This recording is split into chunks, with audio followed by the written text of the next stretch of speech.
Most people plan their week based on what they want to accomplish. They write a long list of goals, they schedule blocks of time, they try to map out the entire week. And by Wednesday, the plan is already broken. The meetings ran long, something urgent appeared, their energy dropped, and suddenly the plan feels unrealistic. So the assumption becomes, I just need better discipline.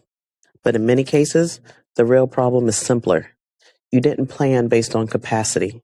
You planned based on optimism. Most planning systems assume something that isn't actually true. They assume your capacity is stable, that every day will have roughly the same energy, that interruptions will be minimal, that your task will take the exact amount of time that you predicted. But in reality, capacity fluctuates constantly. Some days your brain is sharp, others you're mentally exhausted. Some days are filled with meetings, and others you have room to think. And when planning ignores this, the result isn't structure, it's frustration. Because your expectations stay flat while your capacity goes up and down. That gap is what creates the feeling of always being behind.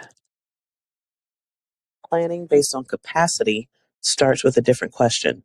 Instead of asking, what do I want to get done this week? You ask, what can I realistically carry this week? Capacity includes things like your meetings, decision making, emotional labor, complex thinking, interruptions. All of those things consume capacity, even if they're not on your task list. So a capacity-based plan does three things. First, it recognizes that not all time is equal. Second, it accepts that unexpected work will appear. And third, it protects space for the things that actually matter. Instead of trying to optimize every hour, the goal becomes managing load. Here's a simple way to plan your week based on capacity. Step 1, look at your calendar first, not your task list. Your calendar tells you how much capacity you've already committed. Meetings, appointments, obligations. If half your week is already booked, your available capacity is smaller than you think. Step 2, choose 3 meaningful priorities for the week. Not 10, 3. These should be the things that actually move work forward. Everything else becomes secondary. Step 3, leave margin. Most people schedule every available slot, but margin is what absorbs interruptions. If your entire week is packed, any disruption breaks the plan. Step 4, expect adjustment. Capacity-based planning is flexible. Plans should evolve as the week unfolds. That isn't failure. That's responsiveness. When you plan based on capacity, something interesting happens. You stop chasing the illusion of perfect productivity, and instead, you focus on sustainable progress.